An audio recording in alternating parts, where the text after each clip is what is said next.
01. Secrétaire de séance, quelqu'un est candidat? Radko, tu m'as regardé, si tout le monde est d'accord, voilà. Ça convient à tout le monde, je vous remercie. Excuses et absences. Sambernias donne pouvoir à Jean-Michel Poisson, Madame Verdier donne pouvoir à Radko Tissura. On prend directement l'ordre du jour. J'ai reçu des courriers de l'opposition, deux je crois de mémoire, sur une demande d'installation d'un isoloir pour le vote. C'est pas de tradition, mais on a voulu vérifier un point juridique avant de vous dire oui. On a eu la réponse du cabinet Seban qui, effectivement, la majorité n'était pas favorable à la présence de l'isoloir. La question était de savoir si le passage était obligatoire s'il était installé, ce qui n'est pas le cas. Donc il est présent et chacun pourra en disposer selon sa convenance. Bien sûr, le bulletin, le vote secret avec le bulletin et l'enveloppe seront assurés comme la dernière fois. Voilà. Je vais donc prendre le premier point. Vous allez pouvoir vous exprimer, madame. Allez-y, madame Gentil, si vous voulez. Monsieur le maire, mesdames et messieurs les adjoints, mesdames et messieurs les élus de la majorité, mesdames et messieurs les membres de l'opposition, de toutes les oppositions, nous demandons sur le fondement de l'article L2121-21 du Code général des collectivités territoriales, et dès lors que nous représentons un tiers des membres du Conseil, que le budget soit voté à bulletin secret. Dès lors que le vote à scrutin secret est acquis, la volonté du législateur est de garantir ce secret par tout moyen et de s'assurer que chacun peut s'exprimer librement et anonymement sans aucune pression. Dans la presse, monsieur le maire, vous avez dénoncé des pressions subies par les élus de la majorité. Comme vous, nous dénonçons également le climat de pression délétère, incompatible avec l'exercice serein des mandats. C'est donc également alarmé par ces pressions que les groupes d'opposition ont décidé de vous écrire, avec copie au sous-préfet, le 2 avril dernier, aux fins de demander l'installation d'un isoloir pour ce vote à bulletin secret. Une jurisprudence récente de la Cour administrative d'appel de Bordeaux, en date du 19 mars 2025, retient que le secret du scrutin peut être garanti par les moyens suivants: isoloir, bulletin préimprimé, absence de proximité des élus les uns par rapport aux autres, pour éviter tout risque d'atteinte au secret. Le Conseil d'État a statué dans un arrêt du 26 février 2021 en retenant que l'utilisation de l'isoloir fait partie de l'ensemble des mesures voulues par le législateur pour assurer le secret du vote et la sincérité des opérations électorales, et que le défaut de passage dans l'isoloir peut entraîner l'annulation des opérations électorales, même en l'absence de fraude, si le nombre d'électeurs concernés est de nature à modifier le résultat du scrutin. Le Conseil constitutionnel, dans une décision du 18 juillet 2013, a affirmé que le législateur n'a pas privé de garantie légale les exigences constitutionnelles de sincérité du scrutin et de secret du vote en imposant le passage par l'isoloir pour introduire le bulletin de vote dans l'enveloppe. De même qu'une demande émanant d'un tiers des conseillers permet d'obtenir le vote à bulletin secret, une demande d'un tiers des conseillers demandant le passage obligé dans l'isoloir permettra de garantir ce secret. Nous demandons donc d'organiser une table de vote, de déposer sur cette table 2 piles de bulletins et une enveloppe. Chaque électeur se lèvera, prendra 2 bulletins et une enveloppe, se rendra obligatoirement seul dans l'isoloir, déposera son enveloppe dans l'urne et conservera le bulletin non utilisé qu'il détruira plus tard sans avoir à le montrer à quiconque. Si le secret du vote n'est pas garanti, nous n'hésiterons pas, dans l'intérêt des Drouais, à solliciter les services de l'État et à saisir le tribunal administratif. Ce budget, comme il a été démontré le 25 mars 2025, et comme il le sera à nouveau démontré ce soir, est délétère pour la ville. Le résultat du vote marquera un tournant, celui, nous l'espérons, du sérieux et de la responsabilité pour déterminer l'après. Mesdames et messieurs les élus, notre responsabilité est grande ce soir, et l'enjeu est bien plus grand que chacun. Il importe de prendre une décision vertueuse pour l'avenir de Dreux. Chacun, par le mandat qu'il exerce, par ce qu'il a constaté depuis 2020, par les projections mortifères qui nous sont proposées, par l'arrogance de la posture, qui est de représenter à l'identique un mauvais budget déjà rejeté une première fois, sans en changer une virgule, devra se montrer digne de la voix qu'il détient, dans l'intérêt de tous les Drouais. L'union, par-delà nos différences, est notre force. Les Drouais doivent pouvoir compter sur nous. C'est le sens de notre engagement à les servir. D'autres interventions? Monsieur David. Merci. Pardon. En effet, il est, comme vous l'avez dit, inhabituel que nous soyons ce soir contraints de vous demander l'installation d'un isoloir. C'est inhabituel, mais c'est nécessaire, tant l'atmosphère est en effet devenue délétère depuis le premier rejet du budget il y a 15 jours. Et c'est vous-même, encore une fois, monsieur le maire, c'est vous et personne d'autre qui avez dénoncé en premier des pressions à l'égard de vos élus, et les mots choisis dans la presse sont forts. Vous parlez de pression, de menaces, de harcèlement. Je rappelle, monsieur le maire, que vous êtes également référent départemental chargé de la sécurité des élus à l'association des maires d'Eure-et-Loire. Et j'ai retrouvé... contre les élus, précisément. Pardon? La violence contre les élus. Voilà. Et j'ai retrouvé une citation qui m'a beaucoup parlé, hein, de vous-même, du 3 juillet 2023 dans l'Écho républicain. Vous dites, je cite, « La question de la sécurité des élus est une question essentielle et il en va de l'avenir de notre démocratie. Dès lors, pourquoi ne pas donner toutes les garanties de protection et de liberté aux élus en rendant en effet obligatoire le passage dans l'isoloir, qui est la seule assurance d'un vote sincère. » Je me suis amusé, parce que je suis un petit peu féru d'histoire, à regarder l'histoire de l'isoloir dans notre République. Elle est assez ancienne, hein, plus d'un siècle de textes et de débats, notamment à l'Assemblée, sur ce sujet. Et j'aimerais juste vous lire, ce sera vraiment très rapide, un petit texte qui décrit l'intérêt de l'isoloir. Je cite. « Te voilà maintenant, électeur, confronté à ta seule décision. Ce rideau que tu as tiré, c'est celui de ton fort intérieur. Le bulletin que tu vas glisser dans cette enveloppe et déposer ensuite dans l'urne en ton nom propre, c'est celui que tu as choisi, en ton âme et conscience, en raison de ton intime conviction, persuadé que tu fais ainsi le choix le meilleur. Je vous demande également, s'il vous plaît, d'étendre cette demande de vote à bulletin secret pour l'ensemble des délibérations de ce soir. Je rappelle que lors du précédent conseil municipal, vous avez fait le choix discutable, et d'ailleurs discuté par mon collègue que je soutenais, de placer le vote des APCP, c'est-à-dire des projets d'investissement, en amont du vote du budget principal. Ces derniers ont donc, de fait, été réalisés à main levée, et donc approuvés par une majorité. Or, dès que le vote a été à bulletin secret, vous avez perdu votre majorité. Et donc, je vous demande donc cette fois, non seulement que chaque élu puisse passer dans l'isoloir, je vous remercie de l'avoir installé suite à notre demande, et que ce procédé soit appliqué à l'ensemble des votes budgétaires, car cela évitera aussi, comme je l'ai vu dans la presse, de voir écrit, je vous cite, que toute la majorité soutient le budget, la preuve, tous ont voté les investissements. C'est sûr que si c'est à main levée, c'est une autre affaire. Donc je vous demande sur ces deux points une réponse. Merci, monsieur David. Monsieur Homs. Oui, bonsoir tout le monde, bonsoir monsieur le maire. Je trouve un peu étrange que vous démarriez votre intervention par la précision qu'éventuellement certains n'auront pas à passer par l'isoloir. Je vous laisse C'est assez curieux parce que d'un point de vue très pragmatique, on souhaite que ce vote se passe dans des conditions de sérénité les plus calmes, les plus acceptables possibles. Et à partir du moment où il y a un isoloir, si tout le monde y passe, au moins on est sûr que chacun décide tranquillement en son fort interne, en son âme et conscience, et qu'il est à l'abri de toute pression, qu'elle soit visuelle, auditive ou de toute autre nature que je ne préfère même pas soupçonner. Donc je trouve assez curieux que vous démarriez l'intervention par ça.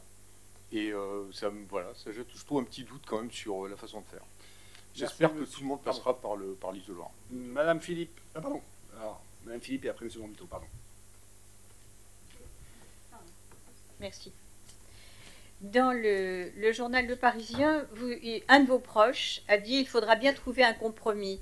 Or, le compromis, vous n'avez strictement rien proposé.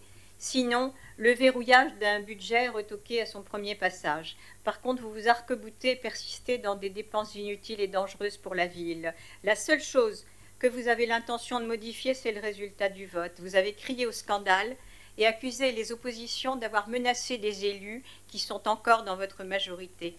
Ensuite, vous vous êtes rendu compte que cette argumentation ne tenait pas. En effet, les oppositions n'ont aucun moyen de pression sur les élus. Elles ne disposent d'aucun levier pour menacer qui que ce soit. Par contre, là où vous avez raison, c'est qu'il y a bien eu des tentatives d'intimidation, mais elles ne peuvent absolument pas être provoqué par l'un des groupes qui vous fait face ce soir. Il faut chercher ailleurs, monsieur le maire, chercher qui a intérêt à contrôler les bulletins pour essayer de modifier le résultat, à part vous. Vous avez demandé à votre majorité de ne pas s'isoler et de mettre le bulletin dans l'enveloppe, pour mettre le bulletin dans l'enveloppe, car vous avez demandé à aller voir. Vous voulez pouvoir sanctionner ceux qui refuseraient de vous obéir.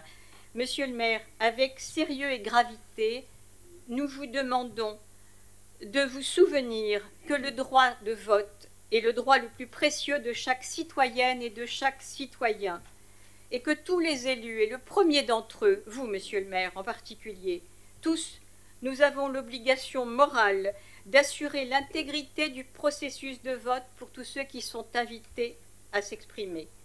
Refuser de respecter ce droit fondamental est une faute grave et totalement contraire à l'esprit républicain. Merci, Mme Philippe. Monsieur Gambuteau.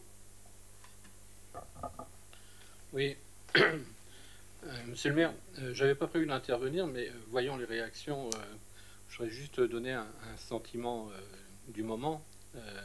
Vous le savez, un certain nombre de fois, j'avais expliqué que j'étais d'ailleurs plutôt contre le vote à bulletin secret, parce que je considérais que les élus devaient rendre compte aussi aux gens qui les ont élus. Donc, pour ces raisons, il fallait éviter.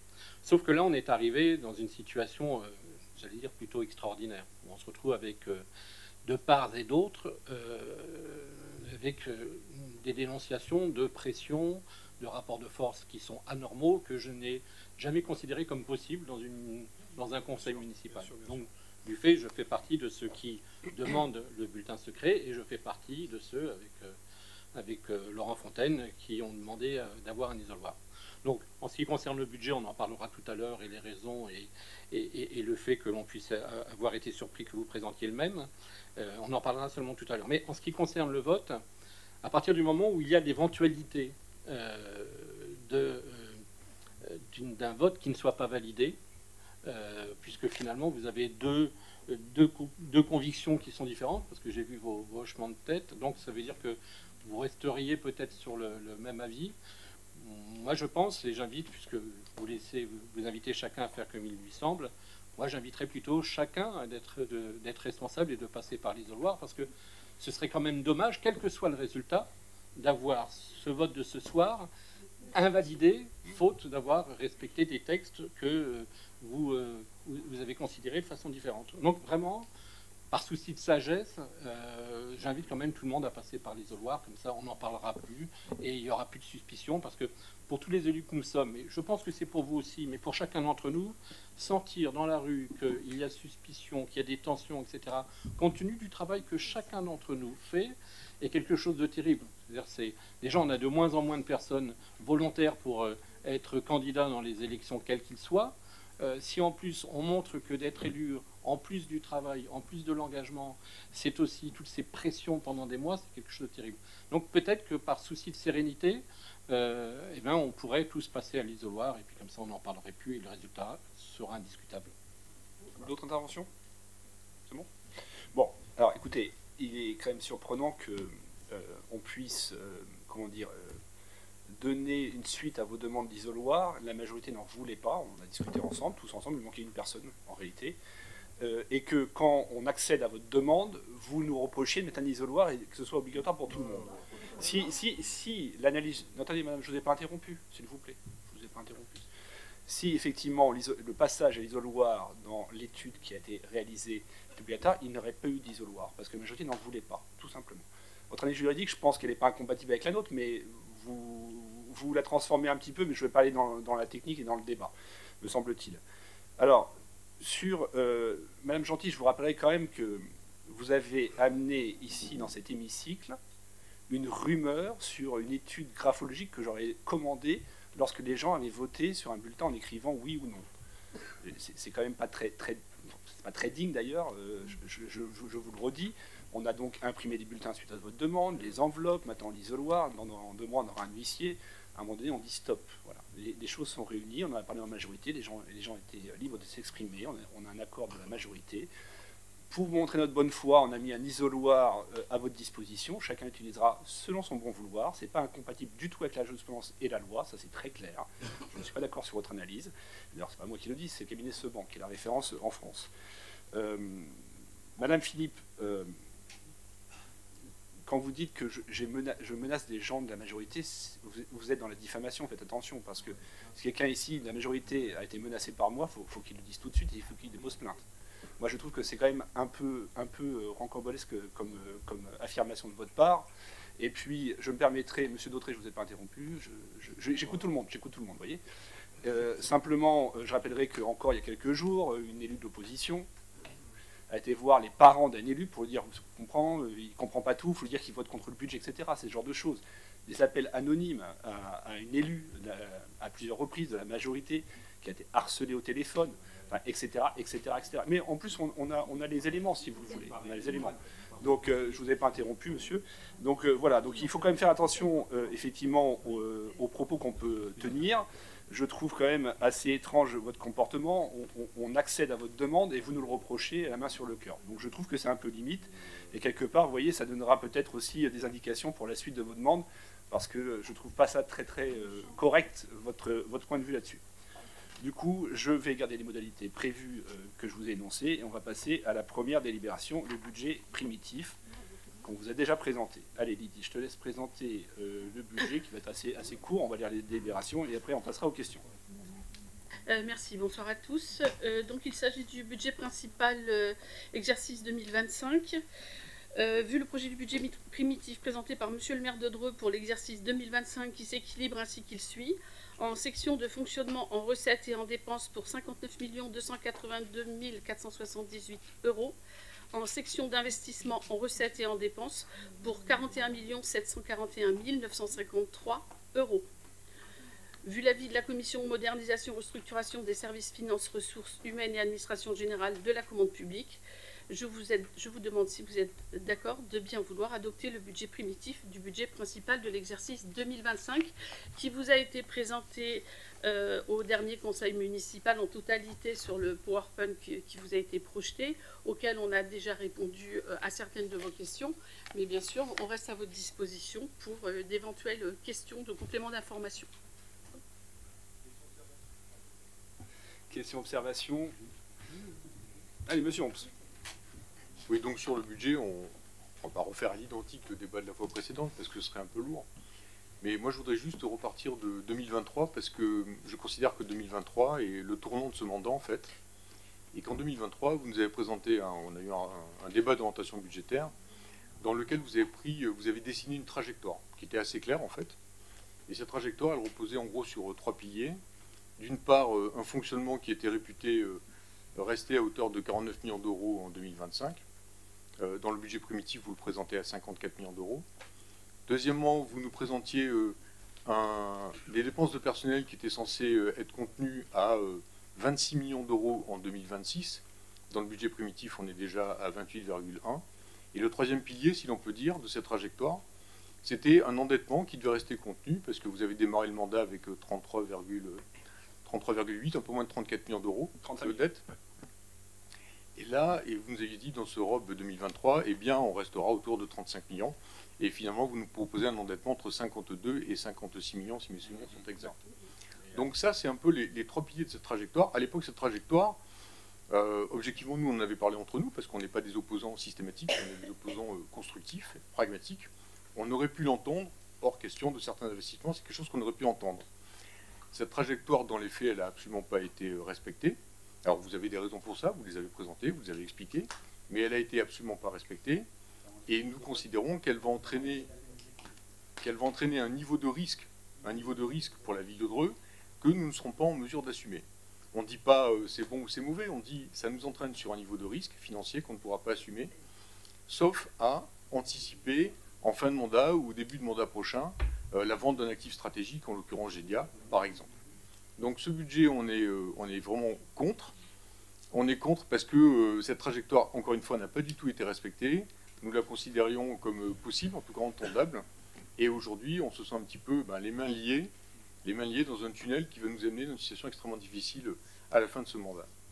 Voilà la raison pour laquelle nous ne votons pas ce budget. Alors, excusez-moi, je souris parce que vous demandez à bulletin secret, donc vous n'êtes pas obligé de dire pour si vous avez voté pour ou contre le budget, vous voyez.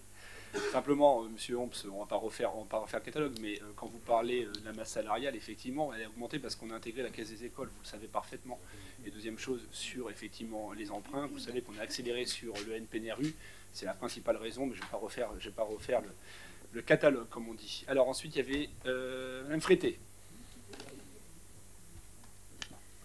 Bonsoir. Alors, je m'excuse par avance, je n'ai pas l'aisance de mes petits camarades à faire des discours politiques. J'ai donc préparé quelque chose, parce que malgré tout, j'ai des choses à dire.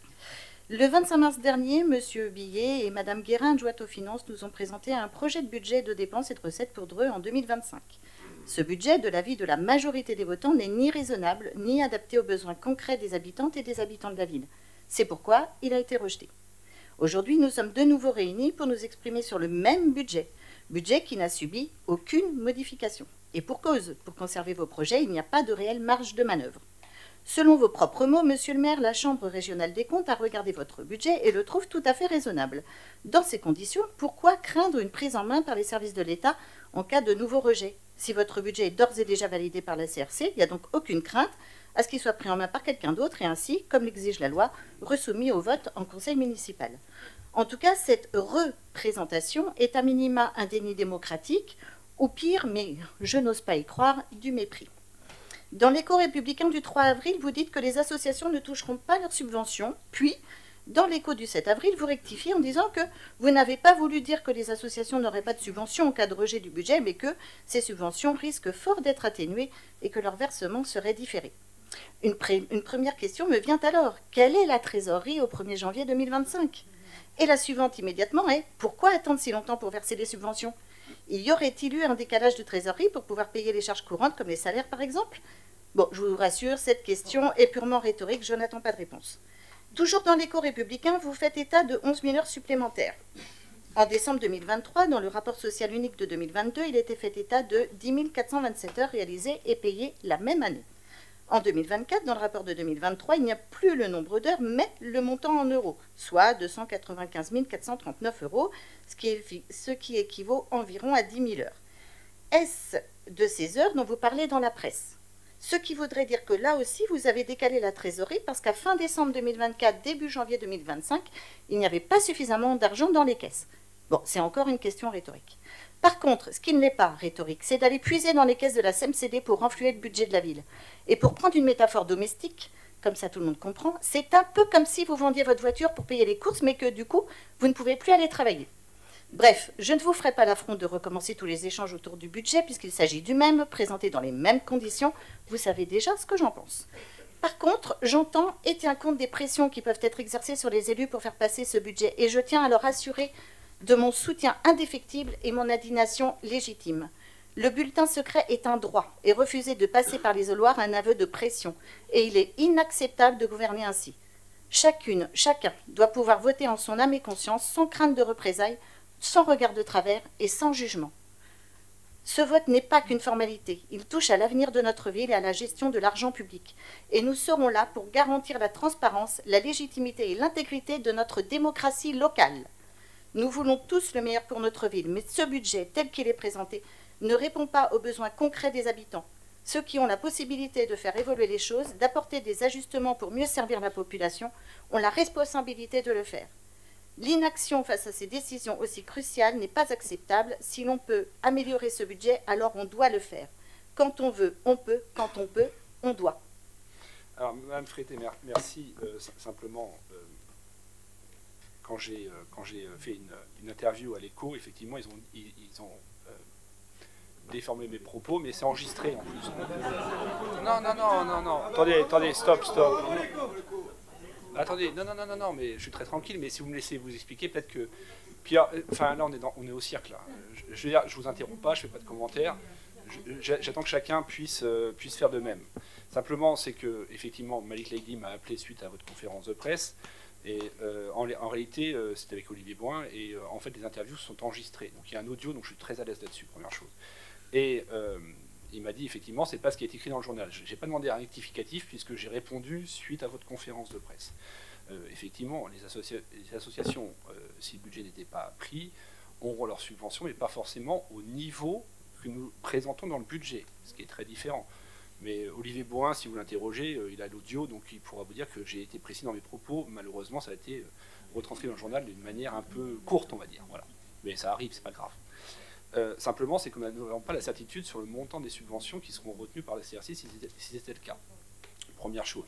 Sur les heures supplémentaires, j'ai pas trop compris votre démonstration, mais bon, quoi qu'il en soit, effectivement, quand la CRC prend un budget pour une commune, elle se focalise sur les dépenses obligatoires. Les heures supplémentaires, ce ne sont pas des dépenses obligatoires. Voilà.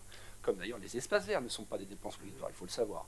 Voilà. Donc simplement, j'ai expliqué ça, et effectivement, beaucoup d'associations sont inquiètes parce qu'il y a un problème de trésorerie, et que si la CRC devait prendre un budget, ils n'auraient pas leur subvention avant l'été. Tout simplement, voilà, et pas forcément au niveau qu'elles attendent. Voilà. Donc, j'ai pas voulu faire un rectificatif dans la presse, puisque 3 jours plus tard, j'ai pu le faire suite à votre conférence de presse. Je vous rassure, il n'y a pas de problème de trésorerie, Mme Frété. Alors, vous reprenez le flambeau de M. Homps, si vous le souhaitez, mais bon, je pense que c'est de la rhétorique pure, mais je vous laisse. Allez, M. David. Alors, je vous avoue que je suis un petit peu étonné de ne pas vous voir, ni vous, monsieur le maire, ni vous, madame l'adjointe aux finances, défendre ce budget. Alors, j'entends que c'est le même, mais vous ne l'aviez déjà pas vraiment fait la dernière fois. Et la dernière fois, il a été rejeté. Donc, on aurait pu s'attendre à ce que vous trouviez des arguments supplémentaires pour convaincre des élus qui, il y a 15 jours, ne vous ont pas suivi, de le faire ce soir. Donc, ça m'étonne en préambule. Sur le commentaire que j'aimerais faire sur ce budget, qui donc n'a pas changé. Moi, je trouve que ce budget, il illustre 2 problèmes majeurs de votre gouvernance, de votre manière de gérer à la fois les affaires de la ville et ce conseil municipal. Le premier, c'est un problème de crédibilité. Il y a 2 ans, en 2023, M. Homs l'a dit, vous aviez pris des engagements assez forts pour justement nous convaincre que vous alliez corriger des perspectives qui n'étaient pas bonnes. Et ces engagements, ils étaient simples. Plus de recours à l'emprunt jusqu'à la fin du mandat, donc jusqu'en 2026 inclus. Et une baisse du niveau de la dette de la ville qui serait inférieure à celui que vous avez trouvé en 2020, qui était à l'époque, si je ne dis pas de bêtises, autour de 34 millions. En 2023 toujours, il me semble que le projet des BAT, qui aujourd'hui impose un emprunt important et donc qui détériore aujourd'hui nos ratios, ce projet il existait déjà. Et vous dites vous-même d'ailleurs dans la presse qu'il n'a pas tant changé que ça. Donc là, moi, j'avoue que j'ai un problème intellectuel à comprendre comment vous avez pu prendre des engagements il y a 2 ans et aujourd'hui ils sont complètement remis en cause. Vous aviez dit par emprunt, là on part sur 16 millions d'emprunts. Vous aviez dit une baisse de la dette par rapport au mandat précédent. On l'a calculé la dernière fois, on va franchir les plus de 55 millions de dettes à la fin de ce mandat. Et donc, quand je dis crédibilité, c'est comment peut-on croire vos engagements? Comment peut-on à ce point changer de trajectoire sans événements externes qui auraient pu l'expliquer? Il n'y en a pas. On en a eu au début de mandat, alors on n'en a pas eu ces 2 dernières années. Donc vraiment, peut-on croire les engagements que vous prenez? Ça, c'est le premier gros problème. Le deuxième que pose la situation d'aujourd'hui, c'est votre rigidité. Je dis rigidité parce qu'il y a 15 jours, vous avez essuyé, que vous le vouliez ou non, un revers politique cinglant. Ne pas réussir pour un maire à faire adopter un budget quand on sait comment sont constitués les conseils municipaux. Je rappelle qu'avec la prime majoritaire, vous êtes parti en 2020 avec les 3/4 des sièges de cette Assemblée. Aujourd'hui, pour perdre le vote du budget. Donc après ce revers, honnêtement, tout vous poussez à concerter, à rassembler autour de la table d'abord vos propres élus, ensuite vos anciens élus, et tous les élus de ce conseil. Vous avez dit dans la presse qu'on ne faisait aucune proposition. Pardon, mais ça fait 5 ans qu'on vous interpelle, qu'on vous fait des contre-propositions. Alors oui, on n'a pas de réponse, donc c'est pas un dialogue, ça je l'entends, mais c'est plutôt de votre fait et pas d'une autre. Donc vous auriez dû faire ça, vous ne l'avez pas fait. Vous dites que vos élus vous soutiennent, point. Vous dites que les opposants ne proposent rien, point. Et en plus, vous faites même le tri entre les bons opposants et les mauvais opposants. Donc pardon de vous dire, mais ça n'est pas acceptable, et cette brutalité dans la gestion politique de ce qu'est une arène démocratique, où doivent pouvoir se confronter pacifiquement des opinions différentes, je considère que vous n'êtes pas à la hauteur de ce rôle. Et même si ce soir le budget primitif était adopté, en fait on retiendra une seule chose, C'est d'ailleurs le titre de l'article, c'est « Je n'ai rien changé dans le budget ». Vous n'entendez rien. Et donc, l'unique responsable de cette situation ce soir, quoi qu'il arrive, ce sera vous. Ce sera vous, en tant que maire, et aussi parce que vous n'avez à aucun moment changé de braquet face à une situation qui, objectivement, est un blocage. Et enfin, pour terminer, je vous avoue que je suis assez étonné, c'est pas le mot, choqué, que vous ne vous saisissiez pas de l'occasion ce soir de renforcer le caractère sacré du vote en laissant la possibilité de ne pas passer dans l'isoloir. Quand on tient un bureau de vote, cette règle, elle est cardinale. Tout le monde passe dans l'isoloir, et c'est fait pour protéger l'électeur lui-même. Et donc, moi, je compte vraiment sur le sens républicain de chacun d'entre nous. Je pense aux élus d'expérience dans cette Assemblée. Madame le sénateur, vous avez été maire. Il y a parmi nous des élus qui étaient là, qui ont plusieurs mandats d'expérience. Je refuse à penser que ce soir, solennellement, on ne se saisisse pas de l'occasion de renforcer ce principe républicain, d'aller dans l'isoloir, montrer que vous n'avez pas peur de rien dans cette Assemblée, parce que cette Assemblée, elle est sacrée, elle vous protège. Perdre un vote, je suis désolé, monsieur le maire, mais c'est le jeu de la démocratie, il faut savoir le prendre. Si c'était le cas ce soir, eh bien, ça arrive. Mais de là à changer, ou en tout cas à laisser entendre qu'on peut jouer avec ces règles qui sont sacrées et qu'on impose à chaque élection ceux qui, parmi nous, tenez des bureaux de vote, c'est parfois difficile de faire entendre cette règle aux électeurs. C'est à nous de montrer l'exemple quand on en a l'occasion. Merci, monsieur David. Bon, alors vas-y, Alain, si tu veux dire un mot. Oui, donc je suis étonné de vos demandes de vote à bulletin secret répétitives. À partir du moment où vous demandez le vote à bulletin secret, on ne doit pas dire ce que l'on fait. Parce qu'en fin de compte, on met la suspicion sur des gens qui ne le demandent pas et qu'on oblige à passer dans un isoloir. Pour moi, je suis élu par les électeurs de la ville de Dreux. Et les électeurs de la ville de Dreux ont le droit, comme vous le montrez, de savoir pour qui je vote. Et pourquoi je vote. Je vote pour un budget ou je vote contre un budget. Vous, toute l'opposition, vous avez dit je vote contre le budget.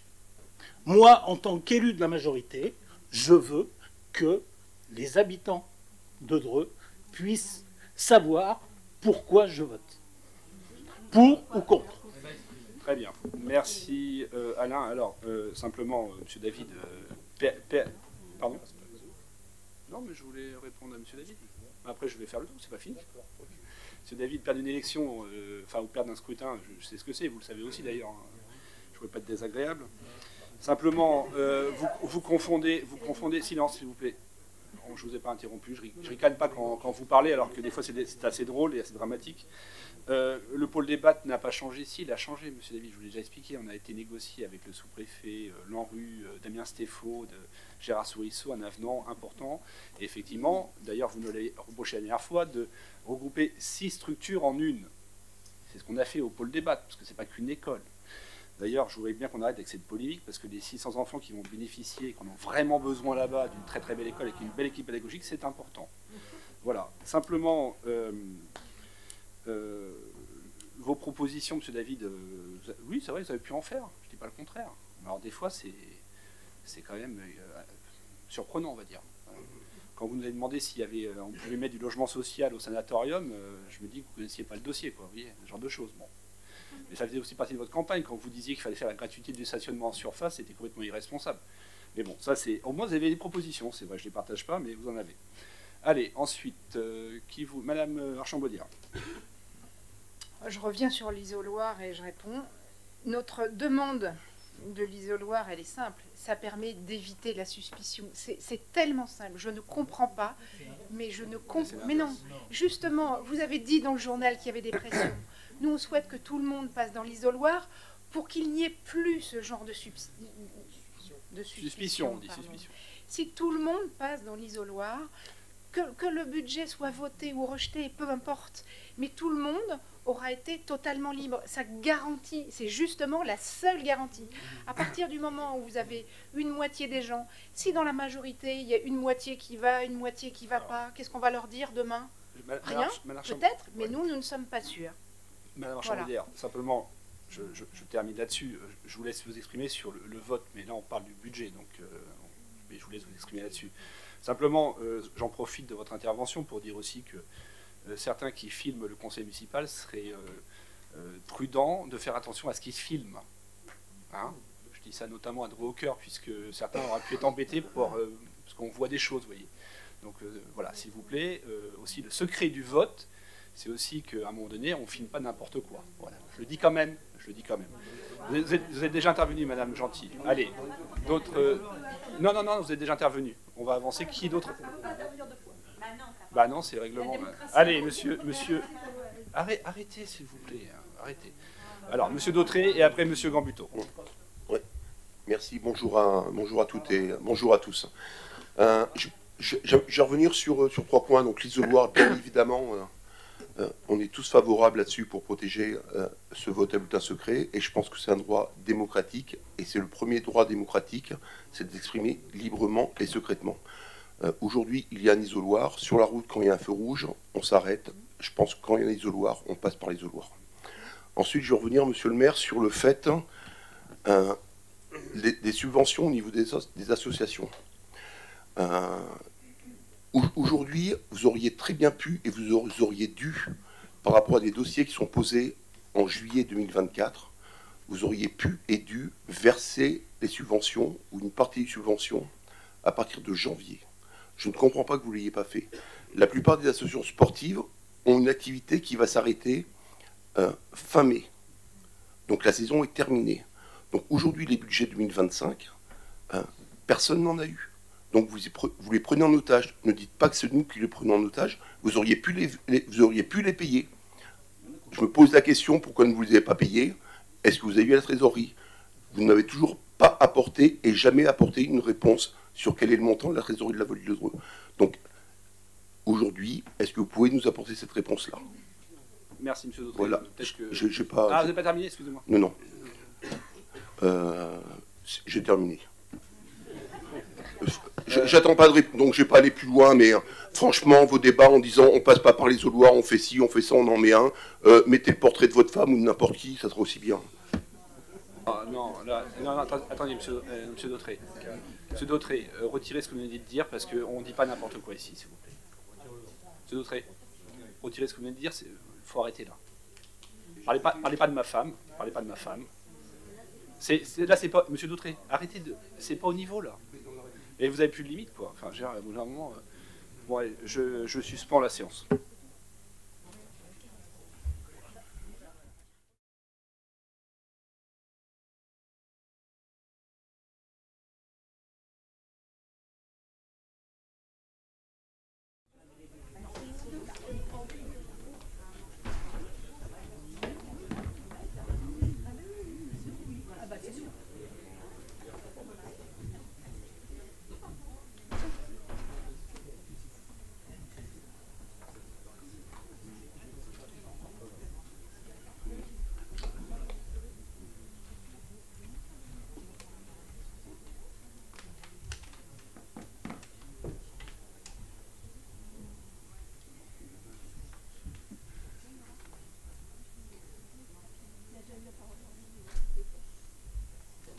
Allez, on reprend cette séance. Je voulais parler quand même.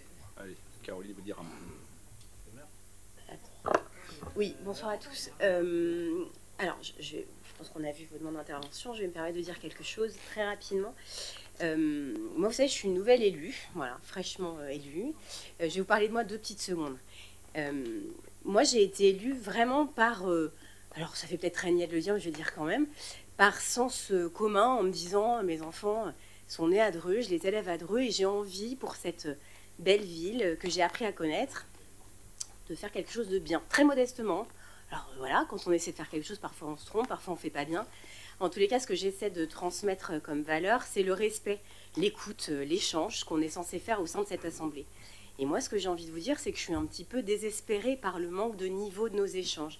C'est-à-dire que, voilà, les ricanements, les effets de manche, les effets de cirque, je me dis quelle image nous donnons tous collectivement, et je m'inclus dans cette image, aux Drouais qui nous regardent ce soir, qui attendent effectivement ce vote. je veux dire, les idées, les avis de chacun, les propositions, les contre-propositions. Moi, j'ai un profond respect pour l'opposition, pour les syndicats. Je pense que chacun a son rôle à jouer. Maintenant, j'ai envie de dire, élevons un peu le débat. On peut être en désaccord, on peut demander des modalités de vote particulières. Bon, voilà, ok, vous faites une demande, voilà, on est pour, on est contre, finalement il y a cet isoloir. Mais quand on parle de pression, quand on parle de menaces, que chacun reprend à son compte dans un sens ou dans l'autre, hein, on est deux avocates au sein de cette assemblée, on peut tout faire dire au texte, on peut tout faire dire aux mesures, on peut tout faire dire aux demandes. J'ai envie de dire, essayons tous un peu d'être justes, juste avec nos sentiments communs. Moi, je n'ai pas envie ce soir de passer dans l'isoloir parce que je fais partie d'une majorité, parce que ce budget qui est certainement perfectible, qui a émané de choix audacieux, peut-être contestables, peut-être mauvais, l'avenir nous le dira, mais que moi, en tous les cas, je pense être bon ce soir, bon pour les Drouais, je le crois sincèrement. Moi, je ne veux pas subir de pression, quelle qu'elle soit, comme quand j'exerce mon métier, où parfois la défense ou la demande, selon de quel côté on se place, elle est difficile, elle est dure, mais pour autant, j'espère être toujours respectueuse et à l'écoute. Et moi, j'ai envie de vous dire, élevons un peu le débat. Je pense qu'on a compris le souhait des modalités de vote. Je crois que chacun doit pouvoir rester libre et honorable dans sa démarche, qui est éminemment respectable, d'où qu'elle émane, qu'aujourd'hui cette majorité, elle est ce qu'elle est, mais que moi j'essaie, en tant qu'adjointe, de faire des choix que j'espère les meilleurs pour la collectivité. Peut-être l'avenir me dira que j'ai pas fait les bons. J'ai aussi repris des délégations qu'on connaît dans des étapes particulièrement difficiles, et je tiens à le dire aussi ce soir, hein, on a aussi là quand même tout un historique qu'on doit aujourd'hui continuer à poursuivre du mieux qu'on peut.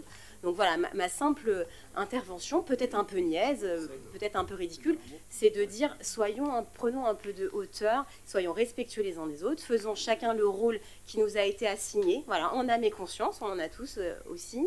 Et respectons-nous, voilà, arrêtons des débats qui n'apportent rien, élevons le niveau collectivement. On est aussi des gens, je crois, suffisamment intelligents pour échanger sereinement et élever un peu le débat de ce budget. Merci Caroline. Sébastien Leroux.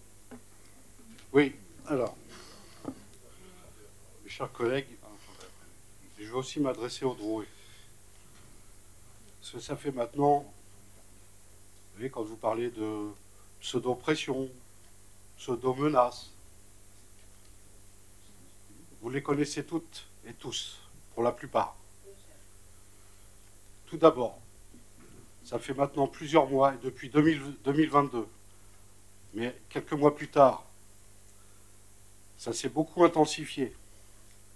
Certains d'entre nous ont fait l'objet de cibles répétées, notamment sur les réseaux sociaux. Insultes, calomnies, mensonges. Et en dernier lieu, quelque chose d'un peu plus profond qui m'a beaucoup touché.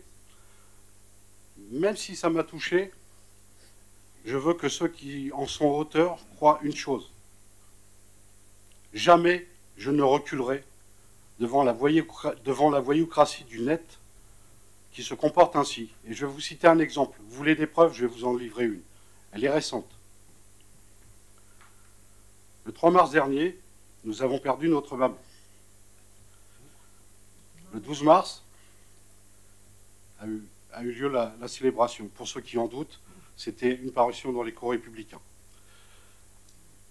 Le 21 mars, Droit au cœur fait une publication sur mon propre compte, une nouvelle, hein, parmi celles d'autres comptes que vous connaissez aussi sur les réseaux sociaux Drouais, mais que je ne citerai pas, il n'y a pas de publicité à leur faire. Ensuite, qu'est-ce qui s'est passé ce 21 mars ? Une personne de Dreux, qui n'est pas réputée être connue pour avoir voté pour nous en 2020, ça j'en suis sûr, a été tellement choquée par la publication, et notamment, surtout par la publication, mais surtout les réponses qui ont été faites sur ce site de Droit au cœur, qui ne manifestement modère pas le site, donc est en propre responsabilité de fait. Cette publication, qu'est-ce qu'elle dit ? Sébastien Leroux, et je vais vous la montrer, comme ça je la mettrai face caméra, et tout le monde verra que je ne raconte pas d'histoire. J'ai l'impression que l'écho est un monde parallèle. Il n'y a que dedans que tu es prêt à faire des choses. Quand on te voit en face, tu es bon à rien, si ce n'est peut-être au suicide. Et là, d'accord? Et c'est quoi la prochaine étape? L'appel au meurtre? Réveillez-vous. Droit au cœur. Vous prétendez avoir droit au cœur. Regardez-vous. Regardez-vous. Vous prétendez avoir droit au cœur. Vous la salissez toute l'année. Toute l'année. Vous n'êtes pas digne de cette ville. Vous êtes la honte de cette ville. Allez. Intervention. Chantal, tu voulais dire un mot? Après. Merci, Monsieur le maire. Je voulais revenir sur les modalités de vote puisque j'ai été interpellée par Monsieur David. Et je voudrais vous lire, c'est très court, une réponse du ministère de l'Intérieur à une question posée par mon collègue Jean-Louis Masson et qui porte sur le vote en conseil municipal. Sauf dans les cas où les votes peuvent être recueillis au scrutin public dans les conditions fixées par les articles L 2121-21, L 3121-15 et L 4132-14 du Code général des collectivités territoriales, le vote des élus au sein des assemblées locales a lieu au scrutin secret. Les dispositions, c'est ça qui est important, les dispositions de l'article L 62 du Code électoral qui prescrivent l'usage d'isoloirs afin de garantir le secret du vote ne sont en l'espèce pas applicables.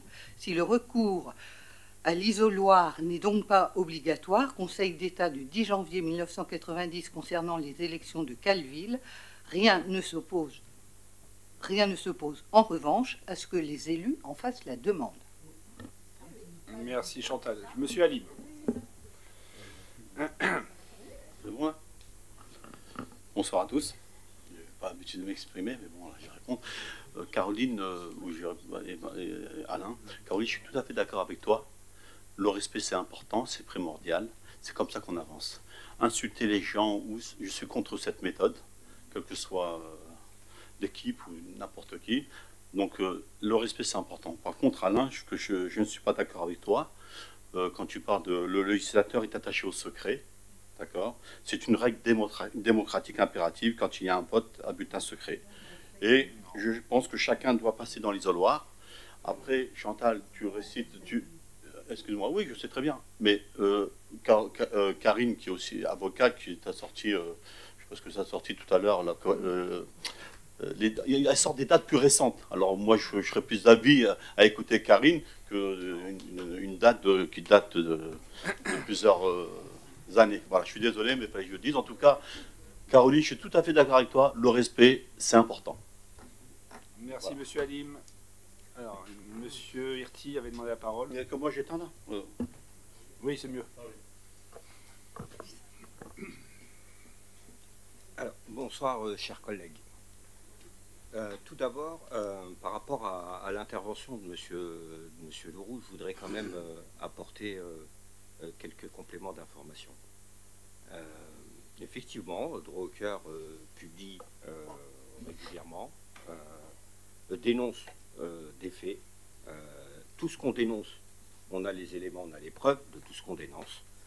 Moi, je ne suis pas responsable, Droit au cœur n'est pas responsable des commentaires qu'on peut trouver à l'intérieur de... Et puis, avant de critiquer Monsieur Leroux, nettoyez votre porte, parce que vous avez commencé les premiers à salir les gens. Hein. Vous avez commencé dès 2022 à salir les gens. Je vais reprendre sur le budget. Contrairement à ce que vous dites, Monsieur le maire et Madame Guérin, vous n'avez pas répondu à mes questions lors du dernier conseil municipal du 25 mars. Il y avait 2-3 interrogations, notamment sur l'augmentation de certaines lignes, les honoraires d'avocats qui passent à 288 000 € au lieu de 47 500 € en 2024, la ligne alimentation de 148 000 € à 203 000 €, et j'en profite également parce que vous avez décidé que l'année 2025 serait l'année du Maroc. Personne n'ose en parler. Nous, on en parle. On aimerait bien savoir l'enveloppe budgétaire que vous avez prévue pour cette manifestation. Ensuite, en 2022, vous avez tenté de me faire porter la responsabilité de la situation financière de la ville. Quelle blague, chers collègues, quelle blague. Parce que les faits sont têtus et les chiffres sont sans appel. Une masse salariale en 2022 à 25,8 millions d'euros. Des dépenses de fonctionnement contenues à 12 millions d'euros. Et je me souviens très très bien les 12 millions d'euros, comment se sont déroulés dans votre bureau avec le directeur général adjoint chargé des finances à l'époque. Des investissements à hauteur de 25 millions d'euros et un emprunt limité à 10 millions d'euros entre 2020 et 2022, avec un engagement de votre part de ne plus lever l'emprunt jusqu'à la fin du mandat. Mais aujourd'hui, c'est un véritable naufrage budgétaire que vous nous présentez. Plus 5,5 millions d'euros sur les dépenses de fonctionnement. De 12 millions, on passe à 17,5 millions d'euros. Alors que vous avez dégradé la qualité de service public. Quelques exemples. Les maisons proximum. Les maisons proximum, ça ne fonctionne pas. Il y a des absences, il n'y a pas d'agents, les agents sont en arrêt de maladie, etc. Ils ne sont pas remplacés. L'entretien de la voirie, pareil. Elle est dans un état catastrophique. Je vous donne ces deux exemples. Plus 7 millions d'euros sur l'investissement, soit 32 millions d'euros en 2025. Et on vous avait alerté sur le groupe scolaire des Battes. À l'époque, on vous avait alerté en vous disant, attention, vous avez fait le choix de prendre une société qui propose une offre financière plus élevée qu'une autre société à hauteur d'1 million d'euros. 15 millions d'euros de plus d'endettement supplémentaire en 2025. Et surtout un taux de désendettement qui s'envole. Quant à la masse salariale, elle suit la même trajectoire préoccupante. Madame Vabre, vous avez pris une situation compliquée. Effectivement, de 25,8 millions d'euros, elle passe à 28,7 millions d'euros en 2025, soit 2,9 millions d'euros en plus. Ça, c'est les chiffres. Oui, bien sûr. J'ai pas terminé. Je dis, monsieur Hirsi, que c'est la caisse des écoles et que vous le savez. Hein. Là aussi, Peu on ne peut pas importe, détourner. ça augmente de Bah 2, non, c'est pas peu importe. non, c'est pas ce que vous dites. C'est pas ce que vous dites. Vous dites des sous-entendus. C'est pas pareil. Soyons donc parfaitement clairs. Cette dérive porte votre signature, monsieur le maire, pas la mienne. Ce sont vos choix, vos engagements de campagne, ce sont vos orientations politiques qui ont mené cette situation. Je refuse catégoriquement d'être tenu pour responsable de ce dérapage financier que j'ai pourtant dès le départ alerté et dénoncé. Ça m'a même coûté mon écharpe. Et ce soir, ironie du sort, nous voici contraints d'adopter une seconde fois le vote du budget pour l'exercice 2025. Un choix majeur pour l'avenir de la ville. Alors oui, ce choix vous appartient pleinement, monsieur le maire. L'histoire retiendra que vous l'avez assumé, mais ne comptez pas sur moi pour endosser la responsabilité de vos erreurs. Merci. Merci, monsieur Hirti. Lydie, tu voulais dire un mot? Oui, je pense que chacun doit assurer ses responsabilités, monsieur Hirti, et j'en dirai pas plus, d'accord? Voilà, je pense qu'effectivement, Caroline a pris la parole, moi je prends la parole, nous sommes responsables. Nous n'avons effectivement pas revu ce budget parce qu'on ne va pas fermer l'école, on ne va pas fermer la patinoire, on ne va pas dégrader les services. Oui, il y a une augmentation. Vous-même, vous êtes dans une mairie, vous savez parfaitement qu'il y a effectivement des augmentations salariales qui nous sont incombées en fait. Donc arrêtez, vous êtes dans la haine, vous êtes dans une forme de haine depuis le départ. Excusez-moi, vous me laissez finir. Moi, la haine, je ne connais pas. On peut effectivement ne pas être d'accord. On peut avoir des désaccords parce qu'on n'est pas du même bord politique, d'accord? Mais on se doit le respect et il faut arrêter la haine. Franchement, on est dans une société en 2025 où ce mot de haine ne devrait pas exister. Je pense qu'il y a des élus autres de la majorité, de l'opposition, qui effectivement sont respectueux. Ça se passe bien. Mais vous, avec vous, c'est systématiquement, je lève la voix, je menace. D'ailleurs, regardez, vous levez le doigt, vous menacez le maire avec votre doigt. Si, tout à fait. C'est une menace, monsieur. Je suis désolée. Alors maintenant, chacun prend ses responsabilités. Et ce n'est pas la peine de nous lire le document. On sait très bien l'interpréter. On prend nos responsabilités. On n'a pas changé le budget parce que effectivement, c'est effectivement un choix politique de la majorité restante. Voilà. Et je vous remercie. Merci Lydie. Allez, monsieur Gambuteau, vous voulez intervenir? Oui, j'interviendrai très rapidement. Je ne referai pas le débat sur les orientations budgétaires, mais peut-être reprendre quelques idées sur le budget qui va être soumis au vote ce soir.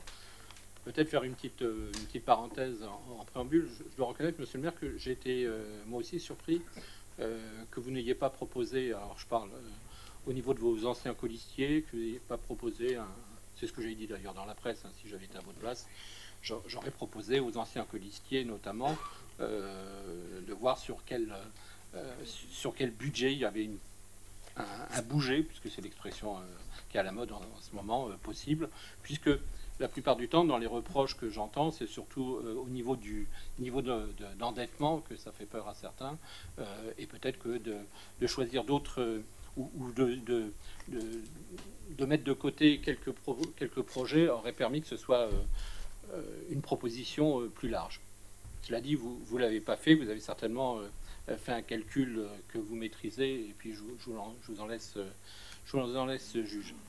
Nous, on va fondamentalement, c'est vrai que je l'annonce, et vous avez raison, qu'il y a une espèce de contresens. Mais d'un autre côté, je vous le dis aussi au passage, si on a demandé un isoloir, si on a demandé un vote à bulletin secret, c'est précisément parce qu'on vit quelque chose d'exceptionnel. Sinon, en règle générale, et c'est là que ce que j'avais dit en préambule, c'est bien sûr qu'on souhaite connaître ce que nos représentants votent. Voilà, quand à l'Assemblée nationale, quelqu'un va aux toilettes le temps d'un vote pour pas qu'on sache ce qu'il pense, c'est quelque chose qui me dérange, puisque j'ai lu. Mais là, on est en train de vivre quelque chose de fondamentalement différent. C'est-à-dire qu'on se retrouve avec, dans le cadre de la majorité, avec des gens qui subissent d'un côté ou l'autre, ou qui déclarent subir d'un côté ou l'autre, dans votre majorité, des pressions. Et donc, du coup, nous, opposition, pour qui c'est clair ce qu'on va voter, on se dit, dans l'intérêt général, parce qu'il y a un souci de sérénité, on a demandé ça. Alors du coup, je vous rejoins. Quand on demande ça pour un souci de sérénité et on continue à avoir toutes ces tensions, ces pressions et tout, je peux vous dire que on le vit très mal. Je veux vous dire que je le vis très mal. Je ne fais pas de la politique pour me prendre la tête avec des gens, pour me boule au ventre, etc. Je viens parce que je suis dans une opposition. Je ne partage pas, monsieur le maire et votre majorité, les orientations que vous avez décidées. On en a parlé plusieurs fois. Depuis la campagne, vous ne partagez pas ces orientations et je continue à voter contre et à vous apporter l'opposition et d'ailleurs à représenter ceux qui ont voté pour moi dans le cadre de l'opposition. Alors, pourquoi on va voter contre? Alors, bien sûr, pour aller dans la continuité... Ah, c'est le secret du vote. Alors, si on votait contre, ce serait pas seulement... dans le cadre, et ça a été dit et bien dit, dans le cadre de la fragilité du budget et puis de la dette qui explose. Ça, c'est un fait, mais peut-être ça pourrait être justifié. Il y a des fois, et c'est ce que vous aviez dit dans le cadre de votre cloche, il y a des fois on peut penser qu'il pourrait y avoir une dette importante parce qu'elle permet une amélioration notable en ce qui concerne l'évolution de la vie, et puis qu'ensuite, la vie dans sa ville, et ensuite que ça retombe. Donc c'était quelque chose. Cloche d'ailleurs qui, normalement, aurait dû retomber et pas retomber là. Mais en fait, si on va voter, ou si on pourrait voter contre, c'est pas pour ce budget, pas pour ce qui est en numéraire, mais c'est tout simplement pour ces choix. Parce que dans le cadre de vos choix, hier, c'était... ça n'a pas été redit, donc je le fais, parce que ce serait dommage un conseil municipal sans qu'on le dise, mais hier, c'était la patinoire, c'était la place Rotrou, c'était l'uniforme à l'école, qu'on dénonçait que ce n'était pas des priorités. Demain, c'est le pôle éducatif qui est surdimensionné. Je vous rappelais, je vous l'ai dit la dernière fois, que j'aime les battes et j'aime les scolaires. Oui, on a bien compris, ce mais surdimensionné, et puis aussi sur les engagements que vous prenez qui sont beaucoup trop importants pour la ville et qu'on pourrait porter. Alors, je voudrais dire qu'on n'était pas d'accord sur les priorités. Il y en a quelques-unes quand même sur lesquelles nous étions d'accord, qui rejoignaient quelques-unes sur lesquels vous étiez engagés, des promesses électorales sur lesquelles nous étions d'accord. Lorsque vous nous parliez de cuisine centrale, de baisser les impôts et de gratuité des transports. On était d'accord, d'ailleurs, j'aurais aimé pouvoir le voter. Sauf que ce sont des promesses qui n'ont pas été... On l'a commencé à mettre en place pour les moins de 26 ans et plus de 60 pour la gratuité, vous vous souvenez? Et je vous ai dit que c'était un bon début. Oui, on est loin de la gratuité. J'avais d'ailleurs retenu votre proposition en disant il ne faut pas une gratuité totale, donc il y a des frais avec une carte à acheter en début d'année. J'avais retenu votre proposition. Donc vous voyez qu'on est force de proposition alors. Et vous voyez que je peux vous écouter. Vous voyez qu'on qu'on est force de proposition. Alors, voilà, non, alors je voudrais juste vous dire, on n'est pas pour vos priorités, parce qu'il y a d'autres priorités qui sont beaucoup plus importantes, qui sont nécessaires pour les Drouais. Parce que aujourd'hui, et quand on parle de budget, je voudrais quand même faire une dernière petite parenthèse, c'est vous dire quand même que Dreux vit sous perfusion depuis une trentaine d'années, avec des dotations qui sont beaucoup plus importantes. Vous parlez de la DSU notamment. La DSU.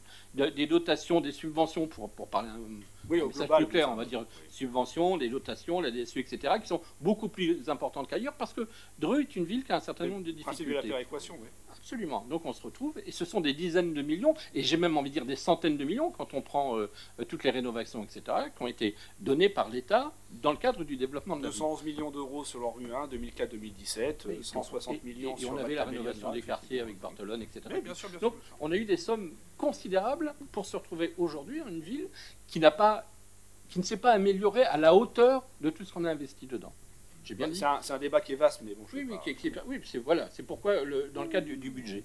Donc nous, nos priorités aujourd'hui, qui restent importantes, c'est un service public de qualité, un soutien à l'école, à l'éducation, les soutiens scolaires, etc. et tout, qui doit aller plus loin que ce que vous proposez sur le développement de l'emploi. Je vais très vite parce que je sais que j'ai peu de temps, mais un centre-ville attractif, parce qu'il faut reconnaître qu'on est un centre-ville moribond, au même titre que nos marchés qui sont en souffrance.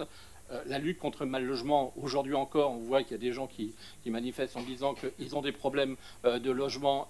Aujourd'hui, ce n'est plus acceptable. Donc, pour nous, c'est une priorité. Les crèches, je veux dire, d'avoir accepté ou de s'être résigné, que vous soyez résigné à fermer, par exemple, la crèche du Lièvre d'Or est quelque chose qui n'est pas acceptable. Donc, il y a des difficultés, bien sûr, mais c'est toujours difficile donc, c'est la cuisine centrale, c'est une vision globale cohérente de l'urbanisme sans l'abandonner aux promoteurs. L'entretien, ça a été dit, et je le partage, vous l'avez dit l'autre fois, des voiries, qu'on se retrouve avec des rues qui sont dans un état qui n'est pas acceptable, un plan de mobilité qui soit digne de ce nom, la circulation de stationnement, etc., etc., une véritable politique des jeunes. Donc j'ai beaucoup d'autres, mais c'est pour vous dire que on a, pendant ces années, toujours été force de proposition, et ce sont les priorités que l'on défend et qu'on ne retrouve pas dans votre budget. Il faut conclure, M. Gambito. Donc voilà. Alors, pour conclure, parce que j'ai peur que ça n'ait pas été dit et puis qu'on ne puisse pas le voter, j'ai entendu personne dire officiellement qu'on demande un bulletin de vote, un bulletin secret. Ça a été fait? Non. Ce serait dommage qu'au dernier moment, on soit obligé. Donc, juridiquement, vous avez raison. En réalité, vous avez tout à fait raison, c'est-à-dire que c'était évoqué, mais je n'ai pas demandé qui voulait. D'accord. Donc, les deux oppositions veulent un bulletin secret. Oui. Voilà. Mais vous avez raison, juridiquement, ça n'a pas été le vote n'a pas été lancé. Donc c'est fait, voilà, pour vous rassurer. Simplement, je ne vais pas revenir là-dessus parce qu'effectivement, il y a beaucoup de choses qui sont balayées dans votre intervention. Simplement, pour faire le lien avec l'incident qui s'est passé avant, je dois dire qu'au moins vous avez une vision des choses, vous avez des propositions. Nous ne sommes pas d'accord, ou pas tout le temps d'accord, c'est le moins qu'on puisse dire, mais parce que vous avez aussi l'expérience d'élu et au conseil régional notamment, vous avez beaucoup œuvré, il faut le reconnaître. Vous avez un comportement républicain, voilà, de respect, et pourtant sur le fond vous êtes peut-être l'un des plus durs finalement, mais moi, j'ai rien à vous reprocher sur les petits mots, sur les choses. Des fois, c'est rude, des fois, c'est rugueux. Mais je trouve qu'on peut avoir un débat intelligent et respectueux. Et voilà, j'espère que ça va essaimer, comme on dit. Allez, 2 interventions encore, M. Fonseca, et puis après, on va passer au vote. Bonsoir. Si on est effectivement là ce soir, mes collègues l'ont bien résumé, c'est parce que pour la première fois dans l'histoire moderne de la ville, un budget a été rejeté. Et j'ai fait partie de votre majorité, monsieur le maire, et moi aussi, Sébastien, j'ai été victime de calomnie, j'ai dû aller porter plainte, et tu as mon soutien malgré notre opposition aujourd'hui. Je partage l'avis de Caroline pour élever le débat. Les Drouais, effectivement, méritent mieux, bien mieux, qu'un budget qui est mauvais pour la stabilité financière de la ville, avec notamment, et je le rappelle, une baisse de l'autofinancement de 43%, un taux d'épargne net à 0%, mais probablement négatif quand on va au fond des choses, un budget en fait dont on peut douter de la sincérité, clairement. Moi, monsieur le maire, madame Guérin, je vais vous dire, je suis déçu parce que je faisais preuve d'ouverture, et le directeur général des services pourra en témoigner. J'attendais un coup de téléphone pour qu'au moins on puisse avoir un échange, un débat serein sur les orientations budgétaires. Vous n'avez pas fait preuve de modestie et je ne trouve pas sérieux et responsable de nous proposer exactement le même budget. Et je vais m'expliquer. Vous nous avez dit, alors apparemment il faut se méfier de ce que l'écho écrit, mais vous nous dites que le budget a été validé ou recommandé par la CRC. Alors ma question c'est, est-ce que vous avez un document qui l'atteste, par exemple? Et puis vous auriez pu, face au rejet du budget, faire une politique de la main tendue, mais vous avez préféré une politique, pardon de le dire, du doigt levé. Vous auriez pu retravailler un budget en concertation avec tous les élus dans l'intérêt de tous, mais vous avez préféré, visiblement, mener des enquêtes pour savoir qui, dans votre majorité, avait voté le budget et les inviter à voter le budget sans réfléchir la prochaine fois. Vous auriez pu proposer un budget avec une diminution de l'investissement de l'ordre de 7 millions d'euros, juste en ne renonçant à pas grand-chose, en lissant le programme du pôle débat comme il était prévu initialement, ce qui réduit l'investissement de 6,5 millions d'euros en 2025. Ça donne de la respiration au budget. Et puis surtout, vous auriez moins recours à l'emprunt parce que vous avez la bonne idée de vouloir emprunter visiblement à la mi-année, pile poil où les taux d'intérêt augmentent. C'est faute à pas de chance probablement. Vous auriez pu, et vous connaissez ma conviction sur le sujet, abandonner tout simplement le projet du Square de la République, ce qui fait 2,4 millions d'économies, 160 000 euros d'économies en 2025. Vous auriez pu aussi reporter les travaux de l'église Saint-Pierre, hors travaux urgents. Ça fait une économie de 350 000 euros. Tout ça, ça fait 7 millions d'euros d'économies sur le budget d'investissement. Ça, c'est des vraies propositions, mais que vous n'avez pas voulu entendre, puisque vous ne nous avez même pas sollicité pour qu'on essaye de trouver une solution sereine pour les Drouais. Et puis, sur le budget de fonctionnement, quand on analyse ligne à ligne, et j'ai pris le temps de le faire, j'estime qu'il y a 2,4 à 3 millions d'euros d'économies en fonctionnement à trouver assez facilement. Il y a des lignes divers, effectivement, qui ont explosé, qui ont augmenté de 600%. On se retrouve avec 1,3 million d'euros sans explication claire de ce que vous allez en faire. Et puis, il y a d'autres sujets, en fait. Ça vous coûte cher, le fonctionnement, parce qu'il n'y a pas de mutualisation réelle avec les services de l'agglomération. Et je plaide pour un renforcement de la coopération, notamment dans les domaines de l'urbanisme, de la jeunesse, de la petite enfance, même des ressources humaines. Et c'est indispensable, parce que pour rappel, le faible coefficient d'intégration à l'agglomération engendre chaque année une diminution des dotations pénalisant notre commune notamment. Et puis il y a d'autres propositions peut-être plus pragmatiques, des économies, toutes simples. Alors ça ne va pas vous plaire, parce que je vous propose de fermer la patinoire au moins l'été. C'est une mesure de bon sens écologique qui permettrait de réduire les charges d'exploitation. Voilà, c'est tout simple, c'est pragmatique. Je pense que c'est de l'ordre de 200 à 300 000 euros de charges d'exploitation en moins. Je vous propose aussi, pour des raisons exceptionnelles, de réduire les dotations de la SPL de 250 000 euros, suspendre, et je le regrette parce que je fais partie de cette commission, mais suspendre les subventions pour les ravalements de façade et les vitrines commerciales. C'est une économie de 200 000 euros. C'est un gel temporaire de ces aides, mais en fait la situation économique de la ville est mauvaise et il faut prendre des décisions. Oui, c'est un espèce de petit plan de rigueur, mais ça ne vous fait pas renoncer à grand-chose. On est tous d'accord pour le pôle éducatif des Battes. Alors peut-être c'est surdimensionné, mais ce quartier, il en a besoin. Je l'ai voté avec vous, je faisais partie de votre majorité. Je dis juste que, initialement, on devait dépenser 10 millions d'euros sur le pot de débat de cette année, et pas 16. Et ça crée un engorgement financier qui est dangereux et qui va nuire à la qualité des services publics et aux agents. Les agents, ils vivent déjà sous pression. Il y avait des budgets de 4 millions, du temps de Gérard Armel, il y avait 4 millions de budget d'investissement courant des services. On est passé à 2,3 millions. Mais et il y a plus d'espace public à entretenir. Donc, moi, j'avais des contre-propositions à vous proposer, juste pour instaurer une gestion saine et transparente, en évitant une augmentation d'impôts, parce que vous avez joué avec ça toute la semaine, depuis 10 jours, et tout ça en réduisant de la moitié la nécessité de recourir à l'emprunt. Je ne dirai pas ce que je vais voter, mais je passerai par l'isoloir. Voilà. J'espère qu'il va être utilisé par les oppositions, parce qu'on l'a quand même mis en place, ce serait dommage. Voilà.